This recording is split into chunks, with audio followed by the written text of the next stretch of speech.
नमस्कार। प्रस्तुत है आज का चिंतन। जो रुकता है सो सड़ता है, जो देता है सो पाता है। छोटे पोखर का पानी सूखता है, घटता है और सड़ता है, किंतु झरने में सदा गतिशीलता के साथ साथ स्वच्छता भी बनी रहती है। न वह सूखता है और न सड़ता है, उसका स्रोत कभी समाप्त होता ही नहीं। जो गतिशीलता का नियम तोड़ेगा, संचय करेगा, उसे थोड़ा ही मिलेगा। अक्षय अनुदान पाने की पात्रता से उसे वंचित ही रहना पड़ेगा। धरती अपना जीवन तत्व निरंतर वनस्पतियों को देती रहती है। अनादिकाल से यह क्रम चला आ रहा है। सभी प्राणी अपना आहार धरती से प्राप्त करते हैं, इतने पर भी उसका भंडार कभी रीता नहीं हुआ। वनस्पति के सूखे पत्ते और प्राणियों का मल गोबर इसकी उर्वरता को घटने नहीं देता। प्रकृति उसके दान के बदले अनुदानों का विपुल वैभव उसे निरंतर लौटाती रहती है। सबका पेट भरने वाली धरती ने अपना पेट खाली होने की शिकायत कभी की ही नहीं। वृक्ष वनस्पतियाँ अपनी हरितिमा और जीवनी शक्ति प्राणियों को निरंतर प्रदान करती हैं। लगता है कि इनका कोष अब नहीं तो तब खाली होकर रहेगा, पर जड़ें हैं जो धरती की गहराई में घुस जाती हैं और उस वनस्पति संपदा को यथावत जीवंत बनाए रहती हैं। समुद्र बादलों को देता है, बादलों की मांग कभी पूरी नहीं होती। लगता है कि यह बादल समुद्र को खाली करके रहेंगे, किंतु सृष्टि के आदिकाल से लेकर अब तक चली आ रही इस याचना को इनकारी का उत्तर नहीं सुनना पड़ा है।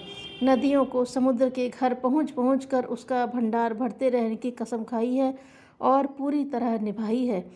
समुद्र अब तक घटा नहीं। बादलों को उसने जो दिया है, नदियों ने उस क्षति को पूरी तरह पूर्ण कर दिया है। फिर नदियाँ घाटे में रहती होंगी। बादल नदियों के ऊपर इतने नहीं बरसते जितने कि वे समुद्र के द्वारा बादलों को दिया अनुदान पूरा कर सकें। इस कमी को हिमालय में जमने वाली बर्फ़ पूरा करती है और किसी शानदार नदी को घाटे में नहीं रहने देती। बर्फ़ पिघलती रहती है और नदियों का पेट पूरी तरह भरती रहती है। फिर पिघलता हुआ हिमालय ठूठ हो जाता होगा, वह भी नहीं होता।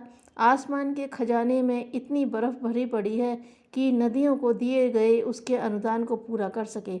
हिमानी चोटियाँ हजारों वर्षों पहले जिस तरह बर्फीली थी, उससे कम अभी भी नहीं हुई हैं।